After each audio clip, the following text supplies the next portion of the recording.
Good evening, everybody. It's Bob Whelan from Immanuel, Practicum.com, and I am here with this amazing guy from St. Louis. This is Carlos Noah.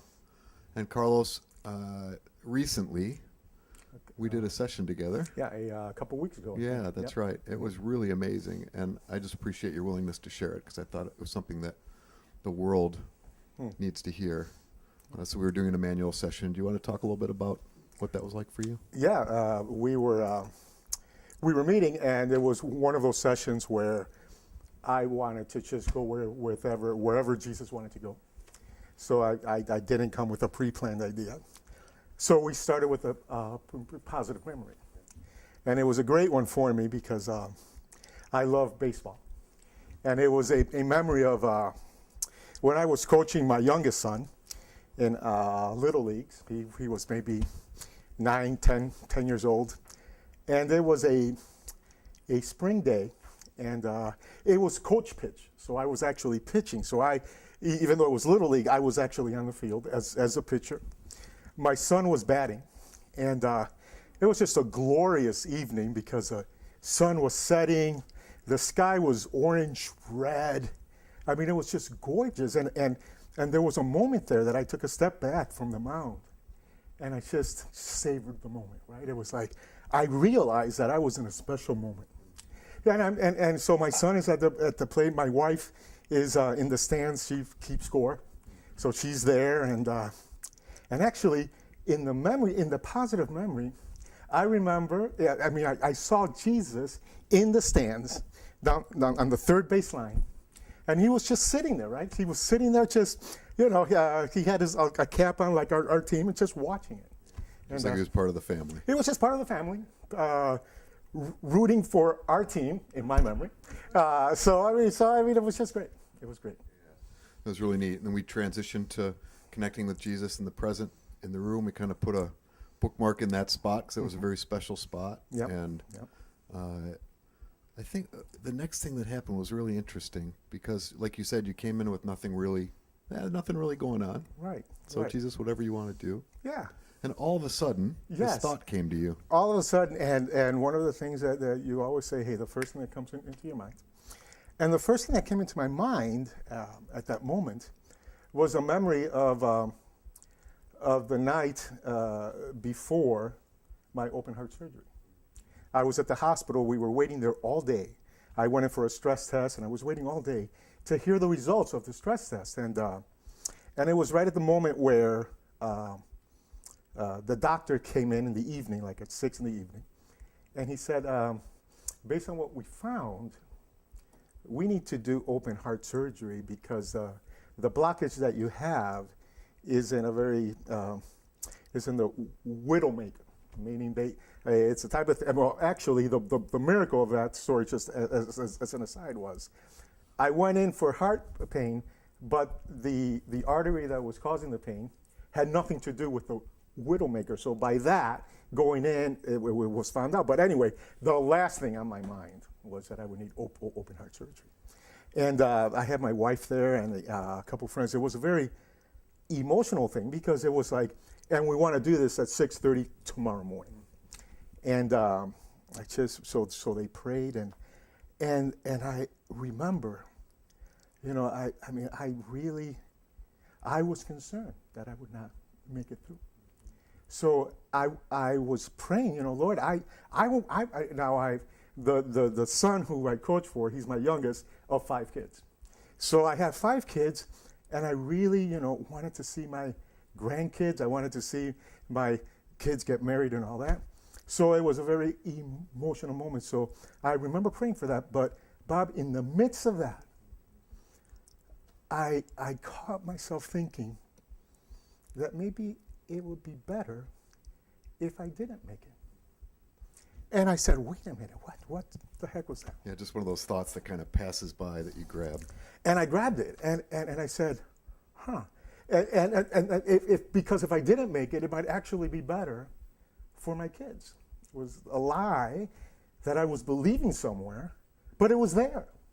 And so that was pretty intense. It was amazing. It was a good catch because it was pretty significant. Yeah, it was a pretty important thing. It certainly was. Yeah. And there was the next kind of that, okay, so talking to Jesus right there. Yeah. He's with you there. Yep. And, what do you want me to know about that? And then the next thing that came to mind was kind of a specific time that you were in a family crisis. Yep. And it fit so perfectly right there. Oh, it did, because it was a family crisis at a moment where I really felt that, well, let's just say if I was being graded as a dad at that point, the grade I would have given myself would have been an F, right? I mean, it was just a bad thing. Yes, if you were the grader. If I were the grader, right? So, I mean, it was an example of a time where I just felt that I completely failed my kids.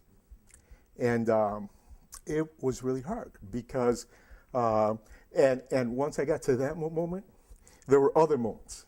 So it just kind of started flashing. Oh, I mean, it was like a headline news of how Carlos has failed as a father, and that was really a rough time. So, and it was a very emotional time. I mean, I was just I was overwhelmed with the weight of that.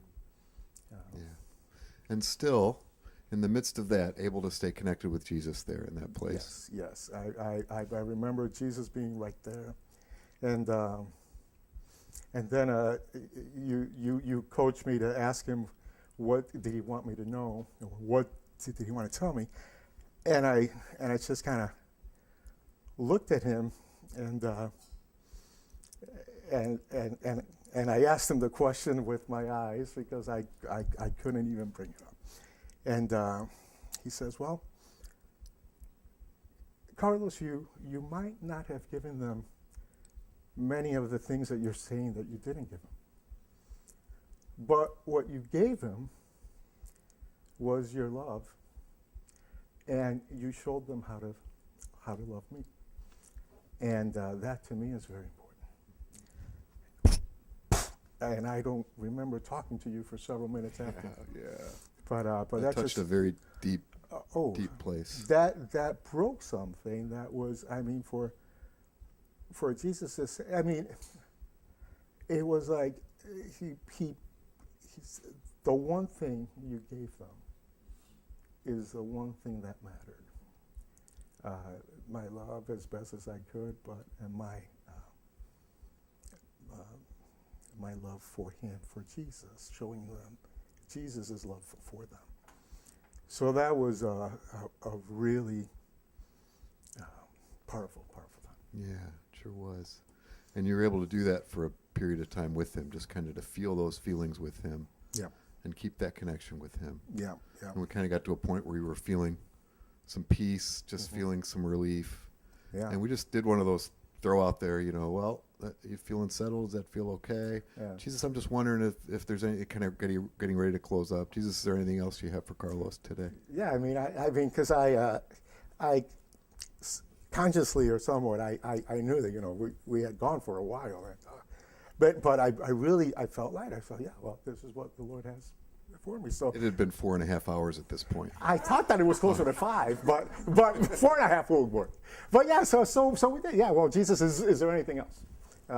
Knowing that we were on borrowed time, because it's not like they were screaming, it's left. We probably, but so he takes me back to the baseball field, to the Little League game, and it's the same scene, the same emotion, and I'm pitching and I'm getting ready to pitch. I look at him at the stand and he's looking at me, and at that moment, what happens is that, so I mean, you have to picture this. There's people yelling and screaming. The kids are, throwing balls. It's late in the game. There's chatter going on, and everything goes quiet, and everything freezes. It's like everybody's frozen. And then I look at Jesus, and he gets up from the bleachers, walks around the fence, and starts walking towards me. And so I'm at the mound, so I kind of take a step back, and he comes back, and he embraces me, and he tells me in my ear, "You're a good dad. You're a good dad." Yeah. And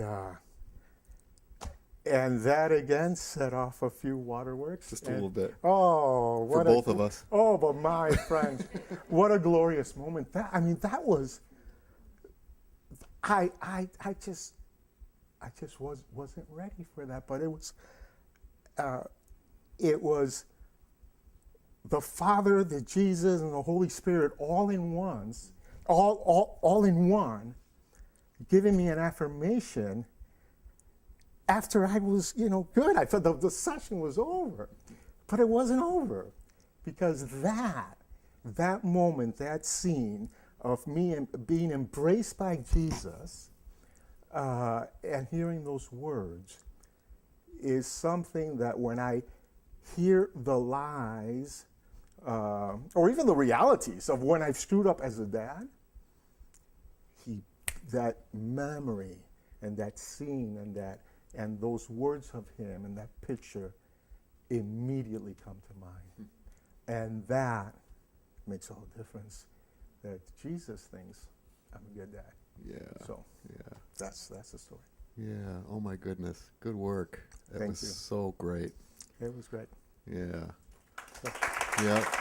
That's our live audience. Thanks, Carlos. All right. Thanks for sharing that You're with welcome. us. Yeah. It takes a lot of courage to go into those places. Yeah. And it takes a lot of courage to share it as well. Well, But- I wanted to share the story because I think that the truth of the matter is that there are many dads that we carry a lot of guilt and condemnation and shame for the things that we know that we didn't do well. And I think that that Jesus has a way of highlighting, well, there's a few things that you have done well, and to hear his truth of how he sees us is something that I think that we need to let the fathers know out there.